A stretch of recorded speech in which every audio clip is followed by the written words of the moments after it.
Charles Manson, el profeta del caos. Antes de comenzar, me gustaría hacerte dos preguntas. La primera, ¿alguna vez te has preguntado cómo una sola persona puede transformar los sueños de toda una generación en una pesadilla colectiva? Y la segunda, ¿sabías que si te suscribes a este canal no te perderás ningún documental interesante como este? Respondiéndote a la primera, déjame contarte que en los últimos años de la década de 1960, los Estados Unidos vivían una contradicción que pocos sabían nombrar. En la superficie reinaba la música, el color, el idealismo. El verano del amor había prometido un nuevo comienzo para la humanidad. San Francisco era el epicentro de una revolución pacífica. Jóvenes de todo el país viajaban allí en busca de sentido, con flores en el pelo y guitarras en la espalda. Pero bajo esa capa de libertad se gestaba un cansancio invisible, una sensación de que la utopía se desmoronaba. Las protestas contra la guerra de Vietnam se mezclaban con el miedo, la violencia racial estallaba en las calles, y el sueño americano parecía agotado. En ese escenario de caos y esperanza, apareció un hombre que supo leer las grietas del tiempo y transformarlas en su propio evangelio. Su nombre era Charles Manson. Había nacido en 1934 en Cincinnati, hijo de una madre adolescente que lo abandonaba y recuperaba por temporadas. Su infancia transcurrió entre orfanatos, reformatorios y fugas. Aprendió pronto que el mundo era un lugar hostil y que el afecto era una moneda que se compraba con manipulación. En los reformatorios descubrió dos cosas que lo acompañarían siempre: su facilidad para observar y su talento para adaptarse. En cada institución adoptaba la personalidad que necesitaba para sobrevivir: sumiso, rebelde, carismático o violento. Cuando cumplió 32 años, había pasado más de la mitad de su vida encerrado. En prisión se familiarizó con la lectura de textos religiosos y de autoayuda, mezclando fragmentos del cristianismo con ideas del ocultismo y la filosofía popular. También aprendió guitarra. Su voz suave, casi hipnótica, llamó la atención de otros reclusos. Algunos lo escuchaban hablar durante horas, no por el contenido, sino por el tono, una cadencia que hacía parecer importante cualquier idea.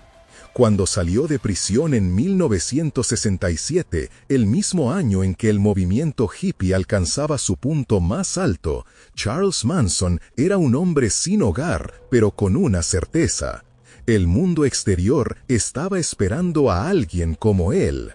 California lo recibió con sol, drogas baratas y jóvenes dispuestos a escuchar a cualquiera que hablara de libertad espiritual. En San Francisco, Manson empezó a reunir un pequeño grupo de seguidores. Eran en su mayoría mujeres jóvenes que huían de hogares rotos o de un futuro sin sentido. Él las escuchaba, las abrazaba, les decía que eran perfectas y que el amor era la única ley. Poco a poco, su discurso se volvió más ambiguo. Mezclaba frases de los evangelios con mensajes de los Beatles, teorías sobre la reencarnación y visiones apocalípticas. Decía que el mundo estaba a punto de entrar en una gran guerra racial que destruiría la civilización y que solo unos pocos elegidos sobrevivirían para guiar a la humanidad hacia una nueva era. Él, por supuesto, sería su guía. A finales de 1967, Manson y su grupo, al que pronto llamarían La Familia, se trasladaron a Los Ángeles. Allí, la vida era más fácil y las oportunidades infinitas. El grupo vivía en comunidades improvisadas, dormía en furgonetas y dependía de la hospitalidad ajena. Manson enseñaba a sus seguidores a desprenderse de todo lo material, pero controlaba cada aspecto de sus vidas. Les asignaba nuevas identidades, decidía cuándo podían dormir, comer o tener relaciones sexuales. La libertad que predicaba era en realidad un mecanismo de dominio total. En 1968, un amigo de la comunidad lo llevó a conocer a Dennis Wilson, baterista de los Beach Boys. Wilson quedó fascinado con Manson y lo invitó a quedarse unos días en su mansión de Sunset Boulevard. Pronto la casa se llenó de jóvenes seguidores, guitarras, marihuana y conversaciones sobre el fin del mundo. Wilson presentó a Manson a varios productores musicales. Algunos quedaron intrigados, otros lo consideraron un lunático. Manson creía sinceramente que estaba destinado a convertirse en una estrella, que sus canciones transmitirían el mensaje de su nueva era. Cuando el mundo musical lo ignoró, su discurso se volvió más oscuro. Si no podía ser adorado, sería temido. Por esa época, encontró un nuevo refugio, el Rancho Spahn, un viejo set de rodaje de películas del oeste, abandonado a las afueras de Los Ángeles. El propietario, un anciano casi ciego, permitió que el grupo se quedara a cambio de ayuda y compañía. Allí, entre la desolación del desierto y la lejanía de la ciudad, Manson consolidó su poder. Durante las noches, organizaba rituales improvisados alrededor de fogatas, hablando durante horas sobre el inminente apocalipsis que él llamaba Helter Skelter, nombre tomado de una canción de los Beatles. Decía que los negros se levantarían contra los blancos, que el caos cubriría las ciudades y que su familia sería la semilla de un nuevo mundo. La paranoia creció con el calor del desierto. Los viajes de LSD se mezclaban con discursos mesiánicos. Manson utilizaba las drogas no para liberar, sino para dominar. Administraba las dosis, controlaba el entorno y mantenía la atención centrada en él. Sus seguidores lo veían como una figura divina, un profeta que los había liberado de la sociedad corrupta. Entre ellos estaban Susan Atkins, Patricia Krenwinkel, Leslie Van Houten y Charles Tex Watson, nombres que más tarde quedarían grabados en la historia. La espiral descendente comenzó cuando Manson se sintió traicionado por la industria musical. Uno de los productores a los que había ofrecido sus canciones vivía en una casa de Cielo Drive, en el barrio de Benedict Canyon. Manson fue rechazado y humillado. Para un hombre acostumbrado a controlar a los demás, el rechazo era insoportable. A partir de entonces, su discurso se llenó de resentimiento y odio. Empezó a hablar de una misión divina para acelerar el fin del mundo. Decía que era necesario provocar el caos para que la profecía se cumpliera. En el verano de 1969, el ambiente en el Rancho Spahn era tenso. El grupo ya no vivía de la alegría ni de la música, sino del miedo. Manson interpretaba cada canción, cada noticia y cada gesto como una señal.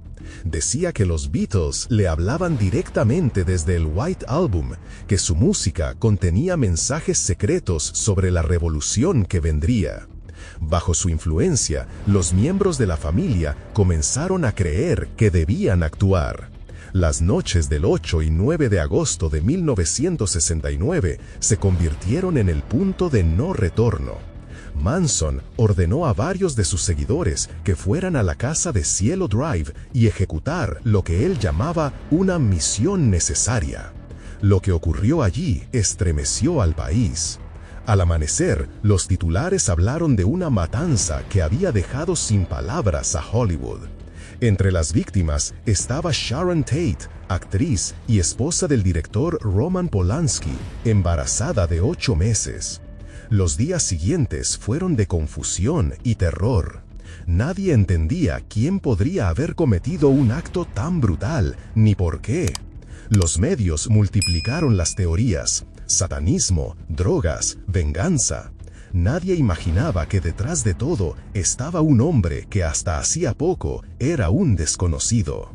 Mientras tanto, Manson seguía en el rancho, convencido de que había iniciado el principio del Helter Skelter, la guerra que, según él, transformaría el mundo. El descubrimiento de la conexión entre los crímenes y la familia Manson fue lento. La policía en un principio no vio relación entre los distintos asesinatos. Solo cuando arrestaron a Susan Atkins por otro delito menor y ella comenzó a hablar, el rompecabezas empezó a tomar forma. Describió los rituales, las órdenes de Manson y la lógica delirante que gobernaba al grupo. Su testimonio reveló el poder psicológico que aquel hombre ejercía sobre sus seguidores. No era solo obediencia, era fe absoluta. Cuando Manson fue finalmente detenido, en octubre de 1969, el país entero contuvo la respiración. La imagen del profeta del caos apareció en todos los periódicos. Su mirada fija, su barba desordenada, la pequeña esvástica que más tarde se grabaría en la frente como símbolo de desafío. No parecía un monstruo, sino un hombre pequeño, casi insignificante, y eso lo hacía aún más perturbador. Los meses que siguieron convirtieron su nombre en sinónimo de locura colectiva. En los tribunales, su carisma seguía intacto. Cantaba, sonreía, interrumpía a los jueces, mientras sus seguidoras lo miraban con adoración. Los periodistas llenaban las salas, fascinados por el contraste entre su apariencia frágil y el alcance del horror que había provocado. El proceso judicial se transformó en un espectáculo mediático sin precedentes, y Manson, en su centro, disfrutaba del protagonismo. Su discurso era una mezcla incoherente de religión, música pop y resentimiento social. Hablaba de amor y de destrucción con la misma serenidad, como si fueran dos caras del mismo destino. Cuando el fiscal le preguntó si había ordenado los asesinatos, respondió que no necesitaba hacerlo, que su familia actuaba porque entendía su pensamiento. Esa frase se convirtió en el eje del caso. Manson no había apretado el gatillo, pero había implantado la idea. El juicio se convirtió en el escenario donde se enfrentaron dos visiones de una nación que ya no se reconocía. De un lado, el sistema judicial representando el orden, la autoridad, la moral heredada de los padres de posguerra. Del otro, Manson y sus seguidoras, símbolo de la juventud desencantada, de la contracultura que había prometido amor y terminó produciendo sangre. El proceso duró meses, pero desde el primer día quedó claro que el acusado había ganado la atención que siempre buscó. Cada gesto suyo se convertía en titular.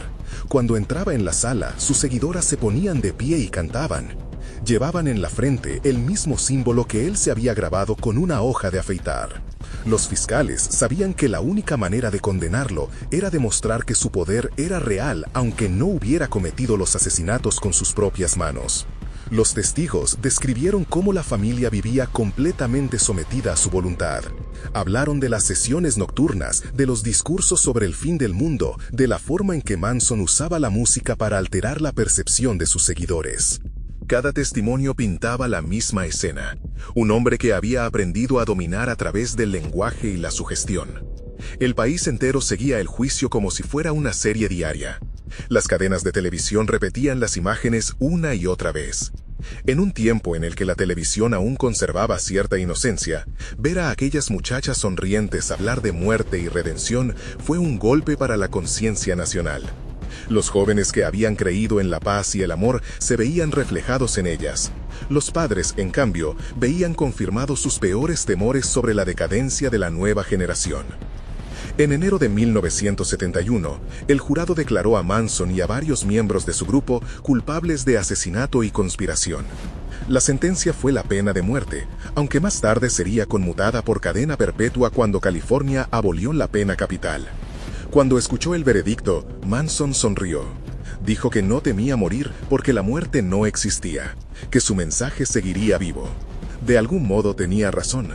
Su nombre, reducido al de un hombrecillo insignificante, ya se había transformado en un símbolo. Durante las décadas siguientes, Manson se convirtió en una presencia constante en la cultura popular. Desde la cárcel, concedía entrevistas, escribía cartas, grababa mensajes. Cada palabra suya era amplificada por los medios que lo habían convertido en ícono. Los documentales lo mostraban como el reflejo del fracaso del ideal hippie, el punto exacto en que el sueño se convirtió en pesadilla. Los periodistas lo buscaban no para entenderlo, sino porque su rostro generaba audiencia. Con el tiempo, las entrevistas revelaron a un hombre que no podía abandonar el papel que había creado. Hablaba en círculos, mezclando profecías, canciones y citas bíblicas. Se quejaba de los periodistas, de los jueces, de los músicos que lo habían traicionado. A veces parecía lúcido, otras delirante. Detrás de las frases desconectadas asomaba la figura de un hombre que había comprendido que su verdadero poder no estaba en los crímenes, sino en el relato. Había conseguido lo que siempre quiso: ser escuchado. Mientras tanto, la sociedad estadounidense intentaba comprender qué había ocurrido realmente. Los analistas decían que Manson fue el producto de su tiempo, un hombre sin raíces, moldeado por el abandono, que encontró en la contracultura el escenario perfecto para su resentimiento. Otros lo veían como una metáfora del fin de los 60. El verano del amor había terminado, y Manson se había encargado de escribir el epílogo. Después de Cielo Drive, ya nada sería igual. Las flores en el pelo se marchitaron, los ideales se desvanecieron, y Hollywood, que había celebrado la libertad, comenzó a levantar muros y cámaras de seguridad. En la prisión de Corcoran, Manson envejeció sin perder su aura de figura maldita. Recibía cartas de admiradores, visitantes que querían tocar la sombra del mito. A veces aceptaba hablar, otras se encerraba en silencio. Los psicólogos que lo entrevistaron coincidían en que no mostraba culpa ni empatía. No porque disfrutara del sufrimiento ajeno, sino porque había sustituido la moral por su propio evangelio personal. Creía de verdad que no había cometido ningún crimen, que el sistema lo había malinterpretado. Para él, la familia había actuado libremente, siguiendo las leyes del universo. Murió en 2017, a los 83 años, en un hospital penitenciario de California. La noticia recorrió el mundo con la velocidad de las redes sociales. Algunos lo celebraron, otros sintieron que se cerraba un ciclo histórico. Los medios publicaron su rostro una vez más: la mirada fija, la barba canosa, el símbolo en la frente. Medio siglo después, seguía siendo el retrato de una nación que se buscaba a sí misma en sus monstruos. Con el tiempo, los historiadores y sociólogos reinterpretaron su figura. Manson no fue un genio del mal ni un demonio sobrenatural. Fue, más bien, el resultado de un conjunto de fracturas sociales: la ruptura familiar, el desencanto político, la cultura del carisma y la fascinación por la fama. Su historia demuestra que la manipulación no necesita armas ni ideologías, solo el deseo de creer en algo. En un mundo saturado de información y vacío de sentido, un hombre que prometía respuestas se volvió irresistible. Esa es quizá la lección más inquietante de su historia. No nos atrae Manson por sus crímenes, sino porque encarna el peligro de ceder el pensamiento a otro. Su carisma no provenía de la violencia, sino de la necesidad ajena de llenar un vacío. Cada generación encuentra su propio Manson, alguien que promete claridad en medio del caos, que convierte la frustración en fe. En ese espejo nos reconocemos, aunque no queramos admitirlo. El profeta del caos murió, pero su eco continúa. Vive en cada discurso extremista, en cada figura que utiliza la retórica del amor o del odio para someter. Vive en el modo en que la televisión, la música y la política aprendieron que el escándalo es la forma más rápida de obtener atención. Manson no inventó el caos, solo lo comprendió antes que los demás. En el archivo de la prisión quedaron cientos de cartas suyas, algunas escritas con rabia, otras con ternura, otras con delirios. En una de ellas escribió: "No soy lo que dicen que soy lo que todos hicieron de mí". Tal vez esa sea la frase más cierta que dejó, porque su historia no habla solo de un criminal, sino de un país entero, de una época que perdió la fe en sí misma y buscó un monstruo para explicar su desilusión. A medio siglo de distancia, la figura de Manson sigue flotando entre la realidad y el mito. No importa cuántos libros o películas se produzcan, su nombre seguirá siendo una advertencia. La línea entre el profeta y el manipulador es tan delgada como el vacío de quienes necesitan creer. Cuando las luces del siglo XX se apagaron, Estados Unidos miró atrás y encontró en él la sombra perfecta para sus contradicciones. Charles Manson fue el hijo indeseado del amor libre y el espejo de una sociedad que descubrió que la libertad sin conciencia puede convertirse en su contrario. Esa es la paradoja que lo mantiene vivo en la memoria, porque aunque el hombre murió, su historia continúa recordándonos que el mal no siempre grita, a veces canta, sonríe y promete un paraíso.